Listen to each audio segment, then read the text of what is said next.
ಮಕ್ಕಳಿಗಾಗಿ ಆಸ್ತಿ ಬೇಡ, ಮಕ್ಕಳನ್ನೇ ಆಸ್ತಿಯನ್ನಾಗಿ ಮಾಡಂತ ಶರಣರು ಸಂತರು ಮಹಾತ್ಮರು ಹೇಳಿದರು. ಮಕ್ಕಳಿಗಾಗಿ ಸಂಪತ್ತು ಕೊಡಬೇಡ್ರಿ, ಮಕ್ಕಳಿಗೆ ಸಂಸ್ಕಾರ ಕೊಡ್ರಿ. ಇದು 5 ದಿನಗಳ ಕಾಲ 10 ಪ್ರವಚನ ನೀವೆಲ್ಲ ಕೇಳಿ ಮುತ್ತಿನಂಗ ನಿಮ್ಮ ಮಕ್ಕಳಿಗೆ ಜ್ಞಾನ ಸಂಪತ್ತ ನೀವೇನು ಕೊಡಾಕತ್ತಿರಲ್ಲ, ಇದು ಬಹಳ ಸಂತೋಷ. ಯಾಕಂದ್ರೆ ಇವತ್ತಿನ ವಿಷಯ ಏನಪ್ಪ ಅಂತಂದ್ರೆ, ಬೆಟ್ಟದ ಮೇಲೆ ಮನೆಯ ಮಾಡಿ ಮೃಗಗಳಿಗೆ ಅಂಜಿದೊಡೆ ಎಂತಯ್ಯ. ಇವತ್ತೆಲ್ಲ ಇಲ್ಲಿವರೆಗೆ ನಮ್ಮ ಶ್ರೀಶೈಲ ಮಹಾಸ್ವಾಮಿಗಳು ಅವರು ಬಹಳ ಚೆನ್ನಾಗಿ ಪ್ರವಚನ ಮಾಡಿ, ಯಾಕಂದ್ರೆ ಅನುಭಾವಿಗಳವರೆಲ್ಲ. ಅಕ್ಕಮಹಾದೇವಿ ನೋಡಿ 12ನೇ ಶತಮಾನದಲ್ಲಿ ಉಡತಡಿ ಎಂಬ ಗ್ರಾಮದಲ್ಲಿ ಜನಿಸ್ತಾಳೆ. ಗುರುಲಿಂಗ ಸ್ವಾಮಿಗಳಿಂದ ಉಪದೇಶ ತಗೋತಾರೆ. ತಗೊಂಡ ಕೂಡಲೇ ಕೈಯಾಗ ಲಿಂಗ ಕೊಟ್ಟು ಬಿಡ್ತಾರೆ ನೋಡಿ. ಕೈಯಾಗ ಲಿಂಗ ಕೊಡ್ತಾರೆ, ಇವನೇ ನನಗೆ ಪತಿ ಅಂತ ಹೇಳ್ತಾರೆ. ಅದಕ್ಕೆ ನಿಮ್ಮ ಊರಾಗಿ ನೋಡಿ 5 ದಿನದಾಗ 10 ಅಪ್ಪಂಗಳ ಪುರಾಣ ಹಚ್ಚು ಉದ್ದೇಶ ಏನಂದ್ರೆ, ಹೆರಕಲ್ ಗ್ರಾಮದಾಗ ಒಬ್ಬ ಲಿಂಗ ಪೂಜಾ ಮಾಡಿಕೊಂಡ್ರೆ ಒಬ್ಬನಿಗೆ ಆನಂದ ಆಕ್ಕದ, ಒಬ್ಬ ಪುಸ್ತಕ ಓದಿನಂದ್ರೆ ಒಬ್ಬನಿಗೆ ಆನಂದ ಆಕ್ಕದ. 5 ದಿನಗಳ ಕಾಲ 10 ಪ್ರವಚನ ನಡೆಸಿಬಿಟ್ರೆ ಇಡೀ ಊರಿಗೆ ಆನಂದ ಆಕ್ಕೈತಂತ ನಮ್ಮನ್ನು ಕರ್ಕೊಂಡು ಬಂದಿಲ್ಲ ಹಚ್ಚ. ಒಬ್ಬರಿಗೆ ಇಬ್ಬರಿಗೆ ಆನಂದ ಆಗೋದು ಮುಖ್ಯ ಅಲ್ಲ, ಎಲ್ಲರಿಗೆ ಆನಂದ ಆಗಬೇಕು. ಸರ್ವೇ ಜನ ಸುಖಿನೋ ಭವಂತು, ಸರ್ವೇ ಜನ ಸುಖಿನೋ ಭವಂತು. ನಮ್ಮ ಮನೆ, ನಮ್ಮ ಮಂದಿ, ನಮ್ಮ ಬಳಗ ಅಷ್ಟೇ ಚೆನ್ನಾಗಿರುವುದಲ್ಲ. ಅದಕ್ಕೆ ಎಲ್ಲರೂ ಚೆನ್ನಾಗಿರ್ಬೇಕು. ಯಾವನೋ ಒಬ್ಬ ತಪಸ್ಸು ಕುಳಿತನತ್ರಿ, ನಿಮ್ಮೂರಾಗ ಒಬ್ಬ ಗುರುಗಳು ಹೇಳಿದ್ರು, ತಪಸ್ಸು ಕೂತ್ಕೊಳ್ಳಿ. ಯಾಕಪ್ಪ ಭಕ್ತ ಏನಾಗ್ಯದ? ಇವೊಬ್ಬ ಕೂತಾಂಡೆ, ಹಚ್ಚು ಕಡೆ ಒಬ್ಬ ಕೂತಾಂಡೆ. ಮೊದಲು ಯಾರ ಹತ್ರ ಹೋಗ್ಬೇಕು ಅನ್ನೋದು ಅವಾಗೂ ದಿಕ್ಕು ತಪ್ಪಿ ಶಿವನಿಗೆ ಮೊದಲೊಬ್ಬನ ಹತ್ರ ಬಂದ. ಯಾಕಪ್ಪ ತಪಸ್ಸು ಕುಂತಿಲ್ಲ, ಏನು ನನಗೆ ಒಟ್ಟ ಸಾವು ಬರಬಾರ್ದು ನೋಡ್ರಿ ಅಂದ. ಶಿವ ಅಂದ, ಯಪ್ಪ ಹುಟ್ಟಿದ್ದು ಸಾಯಲೇಬೇಕು, ಕಟ್ಟಿದ್ದು ಬೀಳಲೇಬೇಕು, ಒಟ್ಟಿದ್ದು ಬಲಿಮೆ ಖಾಲಿ ಆಗಬೇಕು, ಮಾಡಿದ ಅಡಿಗೆ ಹಳಸಲೇಬೇಕು, ಸಾವು ಅನ್ನೋದು ಇದು ಬಿಟ್ಟಿದ್ದಲ್ಲ. ಬೇರೆ ಏನಾದರೂ ಕೇಳೋದು ಕೂಡಲೇ ಹಂಗಾರೆ ನನಗೆ ನಿದ್ಯಾಗ ಸಾವು ಬರ್ಬೇಕಂದ ನಾವು. ಮೊದಲನೇ ವರ ಏನು ಕೇಳ್ದ? ಸಾವು ಬರಬಾರ್ದು. 3 ವರ ಕೇಳ್ಬೇಕಂತ ಹೇಳಿದ್ನಲ್ರಿ. ಮೊದಲನೇ ವರ ಸಾವು ಬರಬಾರ್ದಂದ. 2ನೇ ವರ ಏನು ಕೇಳಿದ? ನಿದ್ಯಾಗ ಸಾವು ಬರಬಾರ್ದಂದ. ಇನ್ನು 3ನೇದು ಏನಪ್ಪ? ಒಟ್ಟ ನನಗೆ ನಿದ್ದಿನ ಹತ್ತಬಾರ್ದು ಮುತ್ಯ ಅಂದ. ದೇವರಂದ, ನನಗೆ ಆಗುದಿಲ್ಲಪ್ಪ, ಹೋಗ್ತಿರುತ್ತು ಹಳ್ಳಿವಾದ. ಅಂದ್ರೆ ಇವು ಒಂದೂ ಉಪಯೋಗ ಇಲ್ಲದ ಬೇಡಿಕೆ ಅಂತ್ರಿ. ಒಂದು ಉಪಯೋಗ ಇಲ್ಲದ ಬೇಡಿಕೆ. ಇವತ್ತೆಲ್ಲ ನಾವು ಅದು ಒಳ್ಳೇದಾಗಬೇಕು. ಶೆಟ್ಟಿಗೆದ್ದು ನೋಡಿ ಇನ್ನೊಬ್ಬ ಗೊತ್ತಿದ್ನಲ್ಲಿ ಅವನ ಹತ್ರ ಬಂದ ನಿನಗೆ ಏನು ಬೇಕಪ್ಪ, ನಾನು ಹೇಳಿದ್ದು ಭಾಳ ಬರೀಕದ ಹಂದಿ ಮಾಡಿಬಿಡ ಅಂದ. ಅದು ತಥಾಸ್ತು ಒಂದು ಬಿಟ್ಟ. ಅದು ಹಂದಿಯಾಗಿ ಹಡ್ಕೊಂಡು ಚಾಲೂ ಮಾಡಿದ್ರಪ್ಪ. ಇದು ಹೇಳ್ತಾ ಅದು ಹಂದಿ ಕೇಳಿದ ಶಿವ ಏನು ಮಾಡಕ್ಕೆ, ಮತ್ತು ನನ್ನ ಹೆಣ್ಣು ಹಂದಿ ಮಾಡಿ ಅದನ್ನು ಗಂಡು ಹಂದಿ ಮಾಡಂದ. ಅದು ಗಂಡು ಹಂದಿಯಾಗಿ ಅದು ಹಡ್ಕೊಂಡು ಮೆತ್ತಿಬಿಡು. ಇವು 2 ಮಕ್ಕಳು, ನಮ್ಮ ಅಪ್ಪ ಹಂದಿ ಆದ, ನಮ್ಮ ಅವ್ವ ಹಂದಿ ಆದ, ಏನು ಮಾಡಿ ಅದು ಹೊತ್ತಿನಾಗ ನಿಮಗೇನು ಬೇಕು ಅಂತ ಕೇಳಿದ ಕೂಡಲೇ ಮೊದಲು ಹೆಂಗಿದ್ರು ನಮ್ಮ ಅವ್ವನ ಹಂಗೆ ಮಾಡು, ನಮ್ಮ ಅಪ್ಪನ ಹಂಗೆ ಮಾಡಂದ ಕೂಡಲೇ ತಥಾಸ್ತು ಆತು. ಅಂದರೆ ಒಂದು ಇದು ಅನುಕೂಲ ಆಗಲಿಲ್ಲ ಅಂತ ಇದು. ಒಂದರ ಆತಂಗ ಅನುಕೂಲ ಒಬ್ಬರಿಗೆ ಆಗಲಿಲ್ಲ. ಆದ್ರೆ ಇನ್ನೊಬ್ಬಿದ್ದ ನೋಡ್ರಿ, ಇನ್ನೊಬ್ಬಿದ್ದ ನಿನಗೆ ಒಂದೇ ವರ ಕೊಡ್ತೀನಪ್ಪ, ನಿನಗೇನು ಬೇಕು? ಒಂದೇ ವರದಾಗ ಎಂಥ ಶಕ್ತಿ ಕೇಳ್ತಾನೆ ನೋಡ್ರಿ. ಮನೆಗೆ ಹೋದ, ಹೆಂಡತಿ ಕೇಳಿದ, ಶಿವ ನನಗೆ ಪ್ರತ್ಯಕ್ಷ ಆಗ್ತಾನಂತ, ನಾಳೆಗೆ ಬರ್ತಾನಂತ. ಏನು ಕೇಳಿ? ನನಗೆ ಮಕ್ಕಳಾಗಿಲ್ರಿ, ಮತ್ತು ಮಕ್ಕಳು ಕೇಳ್ರಿ, ಲಗ್ನ ಆಗಿ 10 ವರ್ಷ ಆತು. ಅವ್ರ ಅಪ್ಪ ಅವನ ಹತ್ರ ಬಂದ, ನಿಮಗೇನು ಬೇಕ್ಯವ್ವ? ಯಪ್ಪ ನಮಗೆ ಕಣ್ಣಿಲ್ಲೋ ತಮ್ಮ, ಕಣ್ಣು ಬರುವಂಗೆ ಮಾಡತ್ ಹೇಳು. ಅವಾಗಲ್ಲಿ ಏನತ್ತು ನೋಡ್ರಿ, ಹೆಂಡತರ ಮಗನ ಕೇಳ್ತಾಳೆ, ತಂದೆ ತಾಯಿಯರ ಕಣ್ಣು ಕೇಳ್ತಾರೆ, ಹೆಂಗೆ ಮಾಡಬೇಕು? ಅದ್ರಾಗ ಒಂದೇ ವರ ಮತ್ರಿ, ಒಂದೇ ವರ ನೋಡ್ರಿ. ಅಲ್ಲಿ ಹೋಗ್ತಾನೆ, ಏನು ಬೇಕು ಕೇಳು ಅಂದ ಕೂಡಲೇ ಎಂಥ ಮಾತು ಕೇಳ್ತಾನೆ ನೋಡ್ರಿ. ಪದದ ಅರ್ಥ ಪಲ್ಲವಿ ಇದ್ದಲ್ಲ ಅಂದಂಗ ಏನಿಲ್ರಿ, ನನ್ನ ಅಪ್ಪ ಅವ್ವ ಬಂಗಾರ ತೊಟ್ಟಲದಾಗ ನನ್ನ ಮಗ ಆಡುವುದು ನೋಡಬೇಕಂದು ಬಿಡುತ್ತಾನೆ. ಶಿವ ತಥಾಸ್ತು ಅಂತ ಕೊಟ್ಟು ಬಿಡುತ್ತಾನೆ. ಎಷ್ಟು ಕೇಳಿದ? ಒಂದೇ ವರದಾಗ ನನ್ನ ತಾಯಿ ತಂದೆ ನನ್ನ ಮಗನ್ನ ಬಂಗಾರ ತೊಟ್ಟಲ್ದಾಗ ಹಾಕುವುದು ನಮ್ಮ ಅಪ್ಪ ಅವ್ವ ನೋಡಬೇಕು ಅಂತ ಒಂದೇ ಕೇಳಿದ. ಹಂಗೆ ಸಂಪತ್ತು ಕೇಳಬೇಕು. ಇನ್ನೊಬ್ಬ ಕೂತಿದ್ದಂಗೆ, ನಿನಗೇನು ಬೇಕಪ್ಪ? ನೀ ಏನು ಬೇಕಂತೇಳಿ ಶಂಕ ಊದಿ ಬಿಡಪ್ಪ, ನಿನಗೆಲ್ಲ ಸಂಪತ್ತು ಸಿಗುತ್ತದೆ. ಗಬಕ್ಕಣ ತಗೊಂಡು ಬಂದ ಬಾಯಿಲನ್ನೋ ಶಿವ. ಶಂಕ ನೀ ಊದಿದಂದ್ರೆ ನಿನಗೆ 1 ಪಟ್ಟು ಆಕೈತಿ, ಮಗ್ಗಲ ಮನೆಯವ್ರಿಗೆ 2 ಪಟ್ಟು ಆಕೈತಿ. ನೀ 1 ಕೂರಿಗೆ ಜಮೀನು ಹಿಡಿದ ಅಂದ್ರೆ ಮಗ್ಗಲ ಕೂರಿಗೆ ಅವ್ರಿಗೆ 2 ಆಕೈತಿ. ಹಂಗಾರೆ ಬ್ಯಾಡ ಅಂದ ಇವ. ಬೇಡಪ್ಪ ಇದು ನನಗೆ ಅಟ್ಟ ಕೊಡು, ನಾ ತಪಸ್ಸು ಮಾಡಿ ಅವ್ರಿಗೆ ಯಾಕ. ಇಲ್ಲಪ್ಪ ಇದು ಶಂಕದ ಮಹತ್ವನ ಹಂಗೈತಿ, ಶಂಕದ ಮಹತ್ವ ಹಂಗೈತೆ ಅಂದ ಕೂಡಲೇ ತಗೊಂಡು ಬಂದ್ರಿ ಹೆಣ್ತಿಗಂದ ಬಡತನ ಹೊಕ್ಕೈತೆ ತಂದೆ. ಏನೇನೋ ಹೊಕ್ಕೈತಂದ ನಮಗೆ ಒಂದು ಪಟ್ಟತ್ತ, ಮಗ್ಗಲ ಮನೆಯವ್ರಿಗೆ 2 ಪಟ್ಟತ್ತ. ಆಗ್ಲಿ ಬಿಡ್ರಿ, ಬಡತನ ಐತಿ, ಕೂಗಿ ಬಿಡ್ರಿ, ಊದಿ ಬಿಡ್ರಿ. ಹುಚ್ಚಿ ಕಷ್ಟಪಟ್ಟು ತಪಸ್ಸು ಮಾಡಿದವನ ಅವ್ರಿಗೆ ಯಾಕೆ 2 ಪಟ್ಟು ಕೊಡ್ಬೇಕಂತ ತಿಳ್ಕೊಂಡು ಏನು ಮಾಡಿಬಿಟ್ರಿ, ಸಂದುಕದಾಗ ಕೀಲಾಗಿ ಇಟ್ಬಿಟ್ರಿ ಶಂಕ. ಇದು ದಿನ ಹೊತ್ತಂದ್ರೆ ಕೂಲಿ ಮಾಡಿ ಅದಕ್ಕೆ ಕೈಕಿ ಉಟ್ಕೊಂಡು ಅದಕ್ಕೆ ಸೀರೆ ಉಟ್ಕೊಂಡು 13 ಗಂಟೆ ಉಟ್ಕೊಂಡು ಹಿಂಗ ಹೊಂಟಿತ್ರಿ. ಹಿಂಗ ಹೊಂಟ್ಕೊಂಡು 3 ತಿಂಗಳಾಯ್ತು.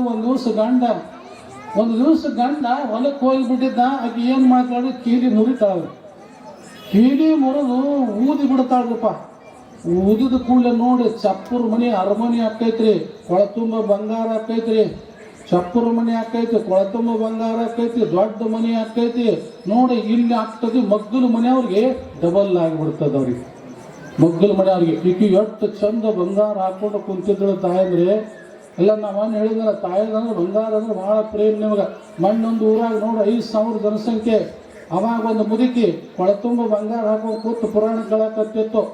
ಪುರಾಣ ಬಿಟ್ಟು ಕೂಡಲೇ ಅಂದೆ, ಅಜ್ಜಿ ಪುರಾಣದಾಗ ಪೊಲೀಸರು ಇರಂಗಿಲ್ಲ, ಯಾಕೆ ಬಂಗಾರ ಹಾಕೊಂಡು ಬರ್ತೀವಿ ಅಂದ್ಕೊಳ್ಳಿ. ಮುತ್ಯ ಈ ಒರಿಜಿನಲ್ ಅಲ್ಲ, ಡೂಪ್ಲಿಕೇಟ್ ಸುಮ್ಮ ಹೇಳೋದಾಗಿ ಹಿಂಗೆ ಅಂದ. ಮತ್ತು ಇದು ಕೊಳ್ಳಾಗಿನ ತಾಳೆ ಗಟಾಸಿದು ಕಾಣ್ತದಲ್ಲ, ಇದು ಅದು ಡೂಪ್ಲಿಕೇಟ್, ಒರಿಜಿನಲ್ ಮನ್ಯಾಗ ಐತೆ ಸುಮ್ಮ ಹೇಳೋದಾಗಿ. ನಾನು ಸುಮ್ಮ ಕೇಳಿದೆ, ಮಗಲು ಕೂತಾನ ಮುದುಕನ ನಿನ್ನ ಗಾಂಡೇನಂದ, ಅದು ಡೂಪ್ಲಿಕೇಟ್, ಒರಿಜಿನಲ್ ಮನ್ಯಾಗ ಐತಲ್ಲ. ಆದರೆ ಹೆರಕಲ್ ಗ್ರಾಮದವರು ಡೂಪ್ಲಿಕೇಟ್ ಅಲ್ಲ, ಏನಿದ್ದರು ಮಲ್ಲಿಕಾರ್ಜುನ ಭಕ್ತರು, ಒರಿಜಿನಲ್ ಭಕ್ತರು. ನೀವೆಲ್ಲ ಒರಿಜಿನಲ್ ಭಕ್ತರು ತಾಯಂದ್ರೆ, ಡೂಪ್ಲಿಕೇಟ್ ಅವಶ್ಯ ಇಲ್ಲ. ಆ ಗಂಡು ಬಂದು ನೋಡಿದ ಕೂಡಲೇ ಇದು ಸೀರೆ ಬದಲಾಗಿತ್ತು, ಬಂಗಾರ ಆಗಿತ್ತು, ಮನಿ ಬದಲಾಗಿತ್ತು. ನಾನು ಹೇಳ್ತಿ ಊದ್ದಂಗೆ ಕಾಣ್ತಾಳಪ್ಪ ಶಂಕ ಅಂದಾಗ. ಬರ್ರಿ ಊಟ ಕೊಡ್ತೀನಿ ಸೋಮವಾರಕ್ಕೆ. ನೊಗ್ಗರ ಮನ್ಯಾಗ ಹೋಗಿ ನೋಡ್ತಾನ್ರಿ. ಇವ್ರ ಮನ್ಯಾಗ 1 ಆಕಳ, ಅವ್ರ ಮನ್ಯಾಗ 2 ಆಕಳ. ಅವ್ರ ಮನ್ಯಾಗ ನೋಡಿ ಈಗ 5 ತೊಲೆ ಆಗಿದ್ರೆ 10 ತೊಲೆ. 10 ತೊಲೆ ಅಂದ ಕೂಡಲೇ ಅವಾಗ ನೋಡ್ರಿ, ಅವಾಗ ಸಂತೋಷ ಪಡ್ಬೇಕಿಲ್ರಿ ಮನುಷ್ಯ. ಎಷ್ಟು ಕೈ ಗುಣ ಅದ ನೋಡ್ರಿ. ಮತ್ತು ತಪಸ್ಸು ಕುಂತ ಕೂತ್ಕೊಳ್ಳಿ. ಮತ್ತೆ ಕೂತ ಎಲ್ಲ ಸಂಪತ್ತಾಗೈತಲ್ಲ, ಮತ್ತೆ ಕೂತಿ ಅಂದ ಕೂಡಲೇ ಇಲ್ಲ ನಾ ಇನ್ನೊಮ್ಮೆ ಶಂಕ ಏನು ಬೇಕಾದ್ರೆ ಶಂಕ ಊದಿ ಬಿಡು. ಏನು ಅಂತಂದ್ರೆ ನಮ್ದೊಂದು ಕಣ್ಣು ಹೋಗಲ್ಲ ಅಂದ್ಬಿಡ್ತಾನೆ ನೋಡಿ. ಎಷ್ಟು ದುರ್ಬುದ್ಧಿ ಐತ್ರಿ. ಮತ್ತು ಇವ್ದು ಕಣ್ಣು ಒಂದು ಹೋಯ್ತಂದ್ರೆ ಆ ಮಗ್ಗಲ ಮನೆಯವ್ರು 2 ಕಣ್ಣು ಹೋಗ್ತಾವ ಅಂತ ದುರ್ಬುದ್ಧಿ. ಈ ಬುದ್ಧಿ ಮನುಷ್ಯನಿಗೆ ಬರಬಾರ್ದು. ಈ ಮುದ್ದೆ ಅದಕ್ಕೆ ನೆರೆ ಹೊರೆ ಇವತ್ತೆಲ್ಲ ನೋಡ್ರಿ, ಅರಮನೆ ಇದ್ದರೂ ನೆರಮನೆ ಕಳ್ಕೋಬಾರ್ದು. ಅರಮನೆ ಇದ್ದರೂ ಮನುಷ್ಯನ ನಾವೆಲ್ಲ ನೆರಮನೆ ಕಳ್ಕೋಬಾರ್ದು. ಅದು ಏನಪ್ಪ ಅಂದ್ರೆ ಇದು ಶಾಸ್ತ್ರ ತಾಯಂದ್ರೆ. ಅದಕ್ಕಲ್ಲಿರ್ತಕ್ಕಂಥ ಮಹಾತಾಯಿ ಅಕ್ಕ ಇದು ನನಗೆ ಪತಿ, ಗಂಡನೇ ಪತಿ. ಅಂಗವೇ ನೋಡ್ರಿ ಸತಿ, ಲಿಂಗವೇ ಪತಿ. ಈಗ ನೋಡ್ರಿ ಪರಮ ಪೂಜಾರಿ ಇವ್ರು ಕುಂತಾರಲ್ಲ, ಇವ್ರಿಗೆ ಮದುವೆ ಆಗಿಲ್ಲ, ಆದರೂ ಆಗೈತಿ. ಯಾವಾಗ ಆಗೈತಿ ರೀಪ್ಪ ನಮಗೆ ಕಲಿಸಿಲ್ಲ ಅಂದ್ರಿ. ಮತ್ತು ಮದುವೆಗೆ ಈಗ ಏನು ಕೊಟ್ಟಾರ ನೋಡಿ, ಕೊಳ್ಳಾಗ ಲಿಂಗ ಗುರುಗಳು. ಆ ಲಿಂಗ ಏನೈತಲ್ಲ, ಲಿಂಗನೇ ಪತಿ, ಅಂಗಣ ಸತಿ ಅವ್ರಿಗೆ. ಹೌದಲ್ಲಿ ಅಂಗ ಸತಿ ಲಿಂಗಪತಿ. ಅವ್ರ ದಿನಂಪ್ರತಿ ಅವನೇ ಪರಮಾತ್ಮ, ಅವನೇ ಪತಿ ಅಂತ ಪಾಲಿಸ್ತಕ್ಕಂಥ ಅಕ್ಕ ಮಹಾದೇವಿ ಒಂದು ದಿವಸ ನೋಡ್ಬೇಕು. ಒಂದು ದಿವಸ ತುಂಬ ಯೌವನದಲ್ಲಿ 18 ವರ್ಷದ ಯುವತಿ ಹರಿಯದ ಹುರುಪನ್ನು ಹುರಿಗೊಳಿಸ್ಬೇಕಂತ ದಿನಂಪ್ರತಿ 2 ಹೊತ್ತು ಪೂಜಾ ಮಾಡ್ತಿದ್ಲು. ಕೌಶಿಕ ಮಹಾರಾಜ ಒಂದು ದಿವಸ ಅರಮನೆಯಿಂದ ಮೆರವಣಿಗೆ ಹೊಂಟಿತ್ತು. ಅವಾಗ ನೋಡ್ಬೇಕು ಆಕಿನ ಮೇಲೆ ದೃಷ್ಟಿ ಬಿತ್ತು. ಅಕ್ಕ ಮಹಾದೇವಿ ಮೇಲೆ ದೃಷ್ಟಿ ಬಿದ್ದ ಕೂಡಲೇ ಯಾರ ಮಣಿ ಹೆಣ್ಣು ನೋಯಪ್ಪ ಇದು, ಯಾರ ಮಣಿ ಹೆಣ್ಣು ಎಷ್ಟು ಚಲೋ ಐತತ್ತ ಸುಮಂತ್ರ ಮಂತ್ರಿ ಕೇಳಿದ. ಯಪ್ಪ ಆಕಿ ನಿರ್ಮಲಾ ಶೆಟ್ಟಿ ಸುಮತಿ ದೇವಿಯ ಮಗಳು, ಅವರು ಶೆಟ್ರು. ಆಕಿ ನನಗೆ ಬೇಕಪ್ಪ, ಆಕಿ ನನಗೆ ಬೇಕಪ್ಪ. ನೋಡಿ ಮಹಾರಾಜ ಆಕಿನ ಬಯಸ್ತಾನೆ. ಅವಾಗ ಪರಾತ್ನಾಗ ಸೀರೆ ಕುಬುಸ ಬಂಗಾರ ಇಟ್ಕೊಂಡು ಕಾಯಿ ಇಟ್ಕೊಂಡು ಕನ್ಯಾ ಕೇಳಕ್ಕೆ ಬರ್ತಾನೆ. ಸುಮಂತರ ಮಂತ್ರಿ ಅದನ್ನೆಲ್ಲ ಮನೆಯಾಗಿಟ್ಟ. ಅಲ್ಲಿರ್ತಕ್ಕಂಥ ನಿರ್ಮಲ ಶೆಟ್ಟಿ ಅಂದ, ರಾಜರ ಮನೆಯಾಗಿನ ಸಂಪತ್ತು ನಮ್ಮ ಮನೆಗೆ ಯಾಕೆಪ್ಪ, ನಾವು ಇನ್ನೊಂದು ಮನೆ ಉದ್ಧಾರ ಆತಪ್ಪ, ಚಪ್ಪರ ಮನೆ ಉಪ್ಪರಿಗೆ ಹಾಕೈತಿ, ನನ್ನ ಮಗಳನ್ನ ನಮ್ಮ ರಾಜ ಕೊಟ್ಟು ಬಿಡ ಕೂಡಲೇ, ನಾವು ಶೆಟ್ರು, ನಿಮ್ಮ ರಾಜ ಜೈನ, ನಿಮಗೆ ಹೆಂಗೆ ಬೀಗತನ ಆಗ್ತದೆ? ಒಂದು ವೇಳೆ ಬೀಗತನ ಆಗ್ಲಿಕ್ಕಂದ್ರೆ ಮಾಡ್ಲಿಕ್ಕಂದ್ರೆ ಕೊಡ್ಲಿಕ್ಕಂದ್ರೆ ನಿಮ್ಮಿಬ್ಬರನ್ನ ಕಂಬಕ್ಕೆ ಕಟ್ಟಕಿನ ಕೈಕಾಲು ಹೊತ್ಕೊಂಡು ಬಾ ಅಂದಾನ. ಅಂದ್ರೆ ರಾಜನ ಆಜ್ಞೆ ಅಲ್ದಾಗ ಗಲ್ಲು ಶಿಕ್ಷೆ ಅಂದ್ರೆ ಗಲ್ಲು ಶಿಕ್ಷೆ, ಗಡೀಪಾರ್ ಅಂದ್ರೆ ಗಡೀಪಾರ್. ಕಂಬದ ಅಪ್ಪ ಅವನು ಕಟ್ಟಿಸಿ ನಾನು ಎಳ್ಕೊಂಡು ಏನು ಹೋಗೋದದ. ಅದಕ್ಕೆ ಮಂತ್ರಿಗೆ ಹೇಳ್ತಾಳೆ ಅಕ್ಕ ಮಹಾದೇವಿ, ನೋಡಪ್ಪ ನಾನು ನಿನ್ನ ಮಹಾರಾಜನ ಮದುವೆ ಆಗ್ತೀನಿ. ನನ್ನ 3 ಕರಾರದಾವ. ಮೊದಲನೇದು ಅವ ಜೈನ ಕುಲದವದ, ಲಿಂಗ ದೀಕ್ಷೆ ಪಡ್ಕೋಬೇಕು. ಒಬ್ಬ ಪಟ್ಟದೇವನಿಂದ ಲಿಂಗ ದೀಕ್ಷೆ ಪಡ್ಕೋಬೇಕು. 2ನೇದು ಸೋಮವಾರಕ್ಕೊಮ್ಮೆ 101 ಮಂದಿ ಜಂಗಮರಿಗೆ ಉಣಿಸ್ತೀನಿ. 3ನೇದೇನಂದ್ರೆ ನಾನು ಜಳಕ ಮಾಡಿ ಜಗಲಿ ಮುಂದೆ ಲಿಂಗ ಪೂಜೆ ಮಾಡಾಗ ಅವ ನನ್ನ ಕೋಲಿಗೆ ಬರವ. ಇವು 3 ನಡೆಸಿಕೊಟ್ಟು ನಾನು ಲಗ್ನ ಹಾಕಿ ನನ್ನ ಕೂಡಲೇ ಮೊದಲೇ ಮದ ಅಂದ ಹೇಳಿದ್ರಲ್ಲ ಅಪ್ಪ ಅವರು. ಅಷ್ಟು ಮೊದಲು ಅವನಲ್ಲಿದ್ದು ಕರ್ಕೊಂಡಕ್ಕೆ ಹಾದ್ರಿ. ಕರ್ಕೊಂಡು ಹೋಗಿ ಒಂದು ದಿವಸ ನೋಡಿ ಹೇಳ್ತಾಳೆ ಅಕ್ಕ ಮಹಾದೇವಿ, ಭಾಳ ದಿವಸ ಆಯ್ತು ಗುರುಗಳಿಂದ ಲಿಂಗ ಕಟ್ಟಿಸ್ಕೋರಿ. ಅಲ್ಲಿ ಕೊಂಟಿ ಮಂಚಂಡಿದ್ರತ್ ನೋಡಿ. ಆಕಿನ ಮಾತೆ ಕೇಳ್ತಾವ, ಆಕಿನ ಕೊಳ್ಳಲ್ಲಿ ಲಿಂಗ ಆ ಕಡೆ ಕಸದ ಹೋಗೋದು, ಆಕಿನ ಕೊಳ್ಳಲ್ಲಿ ತಾಳಿ ಕಟ್ಟು ಅಂದ್ರತ್ತವ್ರು ಜೈನ ಕುಲದವ್ರು. ಒಂದಂತರೂ ಹೋಯ್ತು. ಒಂದು ದಿವಸ ನೋಡ್ರಿ 101 ಮಂದಿಗೆ ಸೋಮವಾರ ಬಾಳಿ ಎಲ್ಲಿ ಒಳಗೆ ಪ್ರಸಾದ ಮಾಡಿ ನೀಡಿದ್ಲು. ಕಾಮಾಕನಾಗಿ ಎದ್ದು ಬರ್ತಾನ ಕೌಶಿಕ. ಮಿಂಡ ಮಿಂಡ ಜಂಗಮರೆ ಕಂಡ ಕಂಡ ಮನಿ ಉಂಡು ಇಲ್ಲಿ ಬಂದು ಉಣ್ಣಾಕ ಗಳಿಸಿಟ್ಟಿರೇನಂತ ಕಾಲಿನಿಂದ ತಾಟ ಒದಿತಾನ. ಚೆಲ್ಲ ಕತ್ತಿ ಬಿಡ್ತಾನ. ಮದ ಎದ್ದು ಬಿಡ್ತದ. ಆಣಿ ಮದ ಬಂದು ಬಿಡ್ತದ. ಅವಾಗ ಅಕ್ಕ ಮಹಾದೇವಿ ಅಂತಾಳ, 1 2 ಹೋಯ್ತು ಬಿತ್ತು ನೋಡಿ, 1 2 ಹೋಯ್ತು ಕೌಶಿಕ, ಇನ್ನೊಂದು ಉಳಿತು ಎಚ್ಚರ. ಶಿವರಾತ್ರಿ ದಿವಸ ನೋಡಿ ಸ್ನಾನ ಮಾಡ್ಯಾಳ, ತಲೆ ಎರ್ಕೊಂಡಾಳ, ಭಕ್ತಿಯಿಂದ ಲಿಂಗ ಹಿಡ್ಕೊಂಡು ಜಗಲಿ ಮುಂದೆ ಕೂತ್ನಾರ. ಅರಗಣ್ಣ ತರದಾಳ. ನಿಮಗೆ ಕಾಮ ಎದ್ದು ಬಿಟ್ಟದ. ಕಾಮ ತುರಾಣ ಲರಿಯಂತು ಲಜ್ಜಾ. ಕಾಮ ಅಂದ್ರೆ ಏನ್ರಿ? ಇವತ್ತು ತಾಯಿನ ತಾಯಿ ಅಂದ್ರೂ ಅಷ್ಟೇ, ಇವತ್ತು ಅಲ್ಲಿ ನೋಡಿ ತಂಗಿಯಲ್ಲೂ ಅಷ್ಟೇ, ಹೆಣ್ಣು ತಂದ್ರು ಅಷ್ಟೇ. ಕಾಮಕ ಮನುಷ್ಯನಿಗೆ.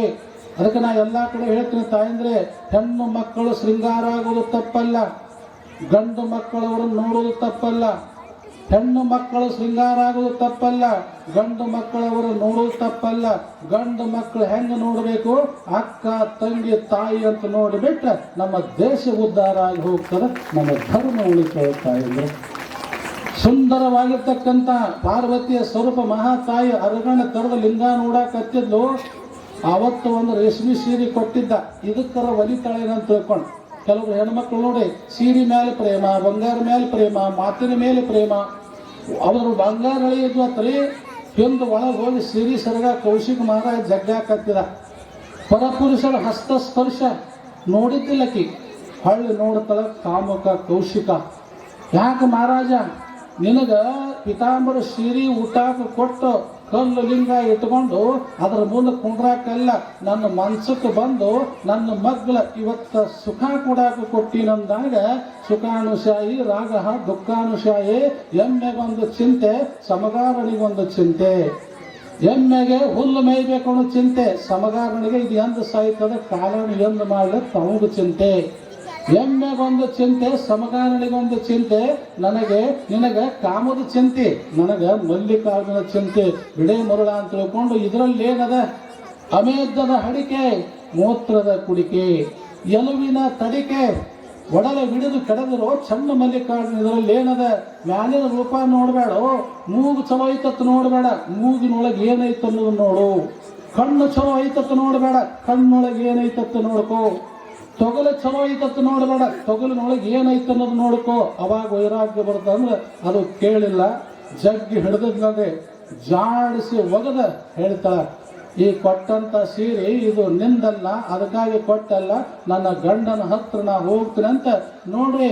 ಸೀರೆಯನ್ನ ಕಳೆದವನು ಮುಖದ ಮೇಲೆ ಒಗದ ತಲೆ ಮ್ಯಾಗಿನ ಕೂದಲ ಶರೀರ ಮುಚ್ಚಿಕೊಂಡು ಕಲ್ಯಾಣಕ್ಕೆ ಬರುತ್ತಾಳೆ ಮಹಾತಾಯಿ, ಕಲ್ಯಾಣಕ್ಕೆ ಬರುತ್ತಾಳೆ. ಕಲ್ಯಾಣದಲ್ಲಿ ನೋಡಿ ತಾಯಂದ್ರೆ ಮೊದಲು ನಿಮಗೇನತ್ರೆ? ಅಡ್ಗಿ ಮನಿ, ಗಡ್ಗಿ ಮನಿ, ಕೆರಿ ಮನಿ, ಬಾವಿ ಮನಿ, ಸತ್ರ ಸುಡುಗಾಡ ಮನಿ. ನಿಮಗೆ ಎಲ್ಲಿ ಹೊರಗೆ ಬಿಡ್ತಿದ್ದಿಲ್ಲ ನೋಡಿ. ಅಮಿಗೆ ರಾಯಮ್ಮ ಹಾಲು ಮತ್ತು ಹೆಣ್ಮಗಳು ಹಾಕಿ ಕುರಿ ಕಾಯ ಕಲ್ಯಾಣದಾಗ ಅಕ್ಕಿನೂ ಒಳಗೆ ಬಿಡ್ತಿದ್ದಿಲ್ಲ. ಈ ಅಕ್ಕ ಮಾದೇ ಹೋಗ್ಬೇಕು ಜೋಡ ಬಾಯಿ ನನಗೆ ಒಬ್ಬರಿಗೆ ಇವ್ರು ಹಾಸುಗಳ ತಿಳ್ಕೊಂಡು ಒಳಗೆ ಹಾದ್ರಿ. ಅವಾಗ ಅಲ್ಲಿ ಅಮಿಗೆ ರಾಯಮ್ಮ ಕೇಳ್ತಾ, ಹೆಣ್ಮಕ್ಳನ್ನ ಯಾಕೆ ಕಲ್ಯಾಣದಾಗ ಒಳಗೆ ಬಿಡಲ್ರಿ ನೀವು? ತಿಂಗಳಿಗೆ ನಿಮ್ಮ ಹೊಟ್ಟೆಯಲ್ಲಿ ಮೂರು ಮುಟ್ಟ ಅನ್ನೋದು ಇರ್ತದೆ.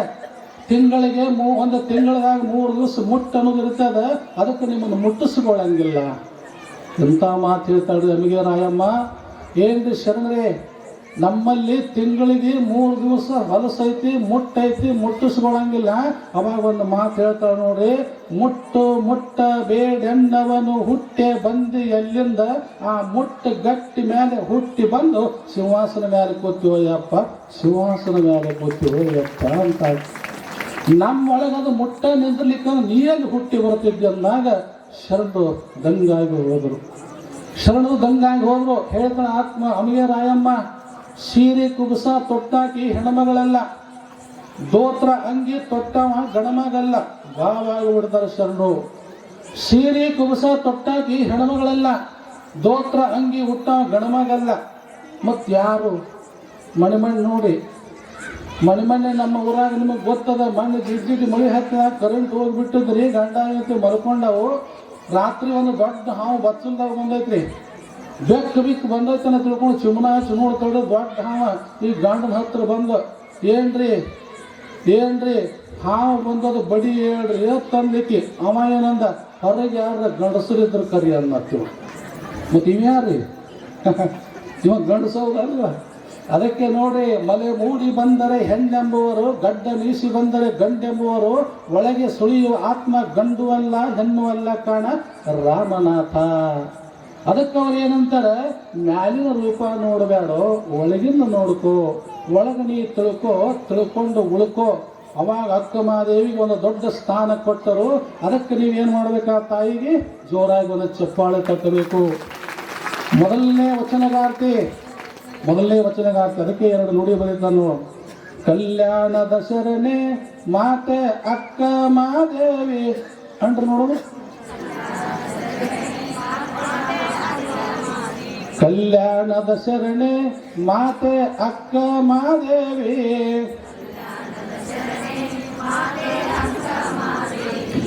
ಎಲ್ಲ ಶರಣರ ಬಳಗದ ತಾಯಿ ನಾಡಿಗೆ ಸಿರಿದೇವಿ.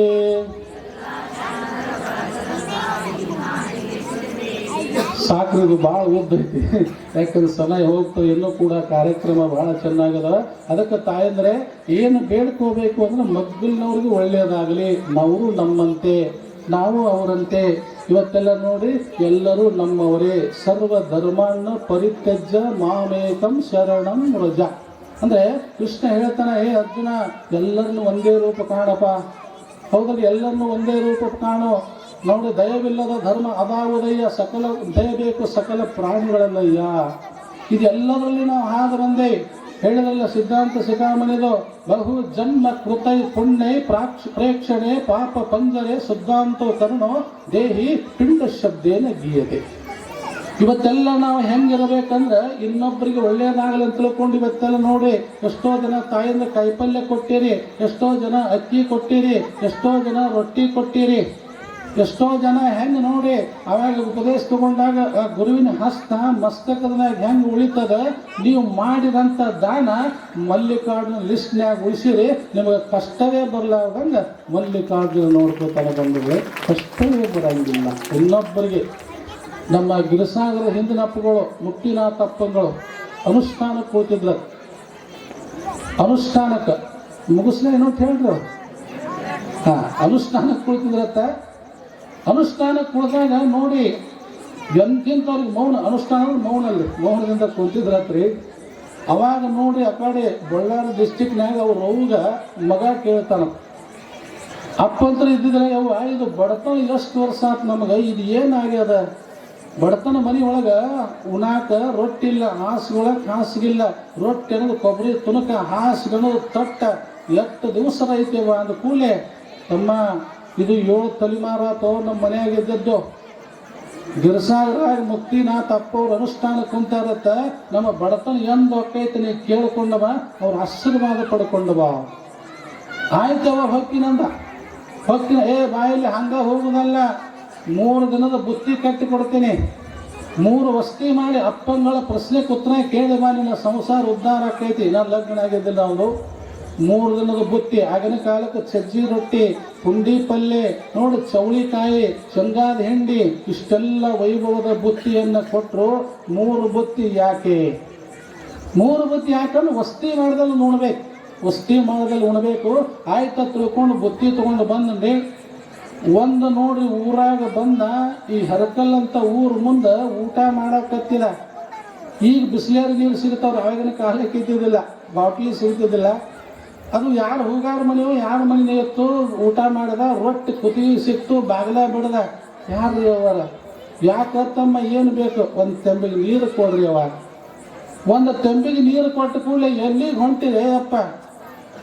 ಗಿರಿಸಾಗರದ ಮುಕ್ತಿನಾಥ ಶಿವಾಚಾರ್ಯರು ಅಪ್ಪಂಗಳು ಅನುಷ್ಠಾನಕ್ಕೆ ಕೂತಾರೆ. ನಮ್ಮ ಬಡತನ ಎಂದು ಹೊಕ್ಕೈತತ್ತ ಕೇಳ್ಕೊಂಬರಕ್ಕೆ ಹೊಂಟಿನಿ. ನಂದು ಒಂದು ಕೇಳ್ಕೊಂಬಾರ ತಮ್ಮ ಅಂದತ್ತಾಗಿ. ಏನ್ರಿ ಏನು ಕೇಳ್ಕೊಂಬರ್? ನಿಂದೇನಾಗ್ಯದ? ಮಗಳು ಹುಟ್ಟಿ 18 ವರ್ಷ ಆಯ್ತು ಯಪ್ಪ, ಒಟ್ಟ ಮಾತಾಡಕ್ಕೆ ಬರೋದು ಮೂಕಿ ಆಗ್ಯದ. ಆಕೆ ಎಂದು ಮಾತಾಡಕ್ಕೆ ಬರೋದು ಕೇಳ್ಕೊಂಡು ಬಾರದು ಕೂಡಲೇ ಅದನ್ನೊಂದು ಬರ್ಕೊಂಡ್ರಿ. ಮುಂದೆ ನೋಡಿ ಇನ್ನೊಂದು ವಸ್ತಿ ಹೇಳಿದ್ಲಲ್ರಿ ಅವ್ರವ್ವ, ಇನ್ನೊಂದು ವಸ್ತಿ ಹೇಳಿದ್ಲಲ್ರಿ.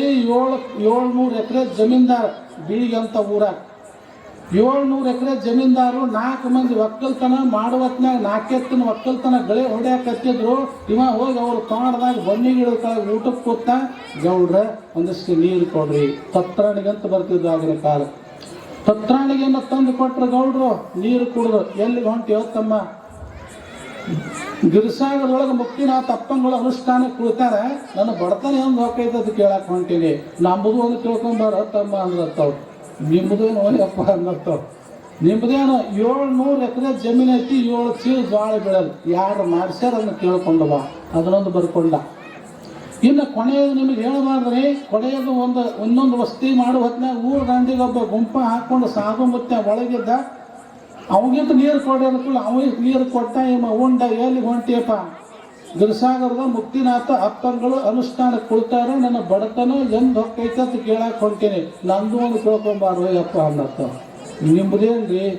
ಗಂಡರ ಮಕ್ಕಳು ಬಿಟ್ಟು ಊರು ಹೊರಗೆ ಬಂದು ಗುಂಪ ಹಾಕ್ಕೊಂಡು ಅನುಷ್ಠಾನ ಮಾಡಕತ್ತೀನಿ, ಬೆಳಗನ ನಿದ್ದಿನ ಹತ್ತೊಂದು ಅಂದಪ್ಪ. ಅದೊಂದು ಬರ್ಕೊಂಡು ಮುಕ್ತಿನಾಥ ಅಪ್ಪಂಗಳಿಗೆ ಚೀಟಿ ಇಟ್ನತ್ರಿ. 4 ಚೀಟಿ ಇಟ್ಟ, ಅವ್ರಿಗೂ 3 ತಂದೊಂದು ಮುಂದೆ ಹೇಳಬಾರ್ದ್ರಿ. ಅವಾಗ ಅವರು ಅಪ್ಪವ್ರು ಹಳೆ ಚೀಟಿ ಒಗದ, ಇದಕ್ಕೆ 3 ಪ್ರಶ್ನೆಗೆ ಉತ್ತರ ಮಗನೇ, 4ನೇ ಪ್ರಶ್ನೆಗೆ ಉತ್ತರ ಇಲ್ಲ ಅಂದ್ರ ಪಾಪ ಅವ್ರು ನೀರು ಕೊಟ್ಟಾರ, ಅವ್ರದ ಕೇಳಬೇಕಂತ ತಿಳ್ಕೊಂಡು ತನ್ನ ಚೀಟಿ ಕಿಸೆದಾಗ ಇಟ್ಕೊಂಡು ನೋಡ್ರಿ ಹೆಂಗೆ ಪರೋಪಕಾರಾಯ ಫಲಂತಿ ವೃಕ್ಷ. ಅವ್ರಿಗೆ ಒಳ್ಳೇದಾಗಲ್ಲ, ಅವ್ರದ ಬರೋದು ಹಿಂಗೆ ಮಾಡತ್ ಹೇಳಪ್ಪ. ಬಿಡ ತಿಳ್ಕೊಂಡು ಬಂದ. ಸಾಧು ಮುತ್ತೆ ಕೇಳಿದ, ಕೇಳ್ಕೊಂಬಂದೇನಪ್ಪ? ಕೇಳ್ಕೊಂಬಂದೇನ್ರಿ. ಯಾಕೆ ನಿದ್ದೆ ಹತ್ತಲ್ಲತ್ತ? ನೀವು ಹೆಂಡತಿ ಬಿಟ್ಟು ಬರುವಾಗ ಹಳೆತನಕ್ಕೆ ಹೋದಾಗ ನಿಮ್ಮ ಹೆಂಡತಿ ಒಂದು ತೊಲಿ ಬಂಗಾರನ್ನು ಹಾಕ್ಕೊಂಡಿದ್ದು, ಅದನ್ನು ಹೇಳಲಾರ್ದು ತಗೊಂಡು ಬಂದು ತುರುಬಿನಾಗ ಕಟ್ಕೊಂಡಿರತ್ತ, ಅದನ್ನು ಬಿಚ್ಚಿ ಹೋಗಿದ್ರೆ ನಿದ್ದೆ ಹತ್ತೋದಂದಾರ. ತೆಗೆದು ನೋಡಿದ್ರೆ ಬೇನು ಕಡ್ಡಿ ಆಗಿತ್ತತ್ರಿ, ಸಾವುದು ತಗೊಂಡು ಹೋಗಿಬಿಡಪ್ಪ ಈಗ ಅನ್ನತ್ತ. ಅವಾಗ ಬೆಳಗ ನಿದ್ದೆ ಹತ್ತಿ ಬಿಡ್ದು ನೋಡಿ. ಮುಂದೆ ಗೌಡ್ರು ಹೇಳದ, ಗೌಡ್ರು ಇವ್ರು ದಾರಿ ಕಾಯಕತ್ತಿದ್ರೆ ಕೇಳ್ಕೊಂಬಂದೇನ ತಮ್ಮ? ಹ್ಞೂನ್ರಪ್ಪ ಕೇಳ್ಕೊಂಬಂದೆ. ಏನಂದ್ರ ನೋಡ್ರಪ್ಪ, ನಿಮ್ಮ ಬನ್ನಿ ಗಿಡದ ಕೆಳಗೆ 7 ಕಿಲೋ ಬಂಗಾರದ ಹಂಡೆ ಅದಾವ, ಅದಕ್ಕೆ ನಾಗರ ಹಾವು ಕಾವಲಿ ಐತ. ಆ 7 ಹಂಡೆ ಬಂಗಾರನ ಕೆತ್ತಿ ತೆಗೆದು ನಿಮ್ಮ ಹೊಲ ಬೆಳಿತಾವಂದ ಕೂಡಲೇ ಯಪ್ಪ ನೀನಂದ್ರ ತಿಳ್ಕೊಂಡು 11 ಮಂದಿ ಮುತ್ತೈದರಿಗೆ 11 ಮಂದಿ ಜಂಗಮರಿಗೆ ಉಳಿಸಿ ಇವನ ಕೈಲಿ ಹಡ್ಡಿಸ್ತಾರ್ರಿ. 7 ಕಿಲೋ ಬಂಗಾರದ ಹಂಡೆಗಳು ಹತ್ತಾವು. 7 ಕಿಲೋ ಬಂಗಾರದ ಹಂಡೆಗಳು ಹತ್ತಿದ ಕೂಡಲೇ ಒಂದು ಬಂಗಾರದ ಒಯ್ಯಪ್ಪ ಹಂಡೆ ಅಂತ ಕೊಟ್ಟು ಕಳಿಸಿರು. ತೊಲಿ ಬಂಗಾರ, ಇದೊಂದು ಹಂಡೆ ಬಂಗಾರ. ಮುಂದೆ ಹೇಳಬಾರ್ದು. ಹರಕಲ್ಲು ಅಂತ ಊರೊಳಗೆ ಆ ಹೆಣ್ಮಗಳು ಬಂದು ನಿಂತಿಲ್ಲ. ಕೇಳ್ಕೊಂಬಂದನಪ್ಪ ಅಪ್ಪಗಳನ್ನ ಕೇಳ್ಕೊಂಬಂದೆ. ನನ್ನ ಮಗಳಿಗೆ ಯಾವಾಗ ಮಾತು ಬರ್ತಾವ? ಹಿಂಗೊಂದು ಮಾತು ಹೇಳ್ಯಾರ ನೋಡ್ರಿ ಅಪ್ಪಾರ ಅವರ. ಏನು ಹೇಳ್ಯಾರ? ಫಸ್ಟ್ ನಿನ್ನ ಮಗಳು ಯಾರ ಜೊತೆ ಮಾತಾಡ್ತಾಳ ಅವ್ರಿಗೆ ಕೊಟ್ಟು ಲಗ್ನ ಅಂದಾಗ ಅದು ಮೂತಿ ಹುಡುಗರಿಗೆ ಯಾವಾಗ ಬಂದಿರಿ ಮಾಮಾರ ಅಂತ ಬಿಡ್ತ್ರಪ್ಪ. ಬೆತ್ರಪ್ಪ ಇದಕ್ಕೆ ಚಕ್ಕ. ನನ್ನ ಮಗಳು ಯಾರು ಕೂಡ ಮಾತಾಡಿಲ್ಲ, ನಿನ್ನ ಕೂಡ ಮಾತಾಡಿಲ್ಲ. ಫಸ್ಟ್ ನಿನಗ ಲಗ್ನ ಮಾಡ್ತಾ ತಿಳ್ಕೊಂಡು ಹನುಮಂತರ ಕೂಡ ಲಗ್ನ ಚಾಲು ಆಗ್ತದ್ದು. ಲಗ್ನ ಮಾಡಿ ತೊಲಿ ಬಂಗಾರ ಕಿಲೋ ಬಂಗಾರ ಹೆಂಡತಿ ಕರ್ಕೊಂಡು ಅವ್ರು ಒಂದು ಎಲ್ಲಿ ಹೋಗಿದ್ದು ಏನು ಮಾಡ್ಕೊಂಡಂತೆ. ಯವ್ವ ನೀ ಪರೋಪಕಾರ ಮಾಡಂತಿದ್ದಲ್ಲ, ನಾ ಮಂದಿಗೆ ಪರೋಪಕಾರ ಮಾಡಿದೆ, ಅದು ಬ್ಯಾಡ ಅಂದ್ರು. ಅದು ಗಿರಿಸಾಗರದ ಅಪ್ಪಂಗಳಿಂದ ಒಂದು ತೊಲಿ ಬಂಗಾರ, ಒಂದು ಕಿಲೋ ಬಂಗಾರ, ಈ 3 ಹುಡುಗಿ ಆಶೀರ್ವಾದದಿಂದ ಅಪ್ಪಗಳ ಆಶೀರ್ವಾದದಿಂದ ಮಾತಾಡ್ತು. ಇದು ನಿನ್ನ ಸಸಿ ಮಗಳಂತ ಸಂಸಾರ ಮಾಡುವ ಅಂತ ತಾಯಿಗೆ ಹೇಳ್ತಾನಂದ್ರೆ, ಮತ್ತು ನೀವು ಯಾರು 3 ಹುಡುಗಿ ಮಾತಾಡ್ಸಿರ್ಬೋಯಪ್ಪ ಮುತ್ತೆ ಹೇಳೋಣ ಮಾತಾಡ್ಕೊಂಡು ಎಲ್ಲರ ಅದಕ್ಕೆ ತಾಯಂದ್ರೆ ಶರಣ ಬಂಧುಗಳೇ, ಇದೆಲ್ಲ ಹೇಳಲಿಕ್ಕೆ ಏನು ವಿಷಯಪ್ಪ ಅಂತಂದರೆ, ಇವತ್ತೇನು ಬೆಟ್ಟದ ಮೇಲೊಂದು ಮನೆಯ ಮಾಡಿ ಮೃಗಗಳಿಗೆ ಅಂಜಿರೋಡೆ ಎಂತಯ್ಯ. ಅದಕ್ಕೆ ನಿಮಗೊಂದು ಮಾತು ಆಯ್ತು ಹೇಳಿ ಮುಗಿಸಿಬಿಡ್ತೀನಿ. ಅದಕ್ಕಲ್ಲಿರ್ತಕ್ಕಂಥ ನಾಳಿನ ವಿಷಯ, ನಾಳೆ ಎಷ್ಟೊತ್ತಿಗೆ ಬರ್ತಾರೆ? 11ಕ್ಕೆ ಬರ್ತಾರೆ. ಮತ್ತು ಸಂಜೆ ಮಾಡಿ ಎಷ್ಟೊತ್ತಿಗೆ ಬರ್ತಾರೆ? ಸಂಜೆ ಮಾಡಿ ಕೌದಾಗಿರ್ತದೆ ಹೇಳ್ತದೆ, ನಾಳೆ ಇರೋಂಗಿಲ್ಲ. ಅದಕ್ಕೆ ನೀವೆಲ್ಲ ತಾಯಂದರೆ ಏನು ಮಾಡಬೇಕಂದ್ರೆ, ನಾಳೆ ಒಂದು ದಿವಸ ಸಮಯ ಬರ್ತದೆ. ಈಗ ಪರಮ ಪೂಜ್ಯ ನಮ್ಮ ಯಾರಪ್ಪ ಅಂತಂದರೆ ಈ ಗುರುಗಳು ಒಂದು ಇವತ್ತು ಏನು ತಗೊಂಡಾರಂದರೆ ಪುರಾಣ ಪ್ರವಚನ ಸಾಹಿತ್ಯ ರತ್ನ. ಒಂದು ನಿಮಿಷ ಓದೇ ಹೇಳಿದ್ರು.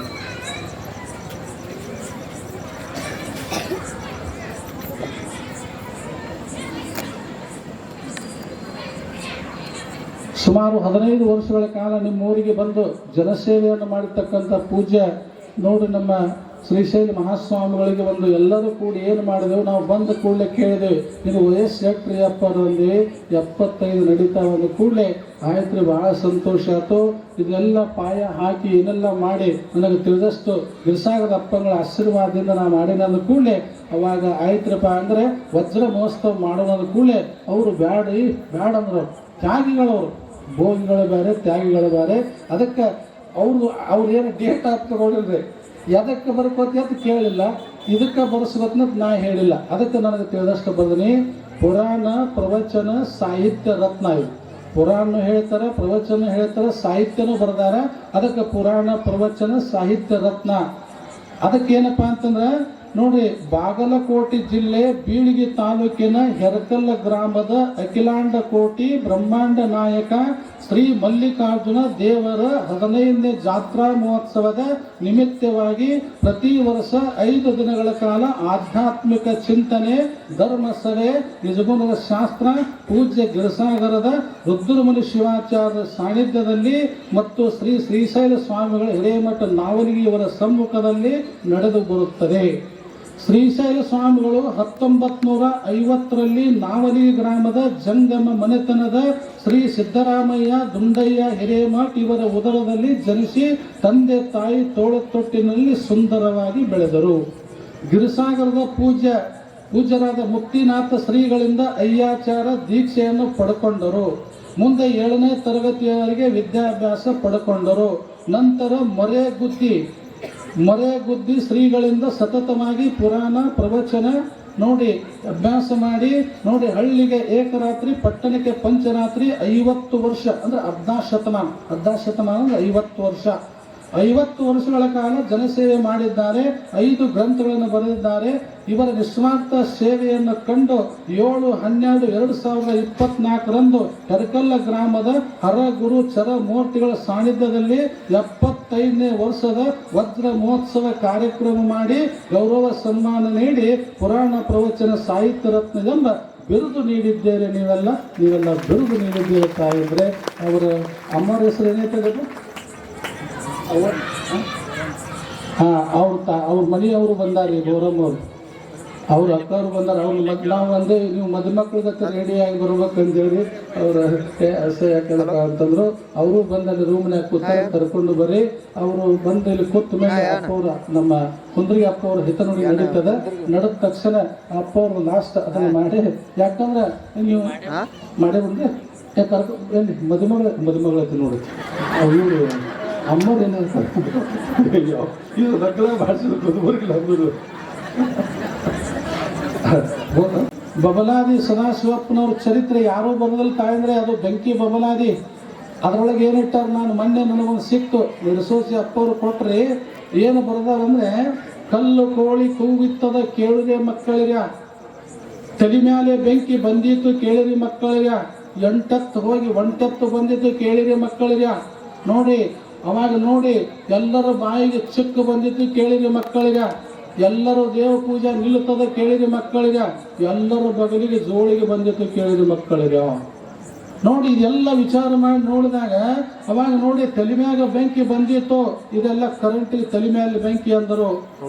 ನೋಡಿ ಗಾಡಿ ನಡೀತದೆ ಕೇಳಿರಿ ಮಕ್ಕಳಿಗ, ರೈಲ್ವೆ ಗಾಡಿ ಹೋಗುತ್ತದೆ. ಇವತ್ತೆಲ್ಲ ನೋಡಿ ಅಲ್ಲಿ 8 ಹೋಗಿ 1 ಬತ್ತು.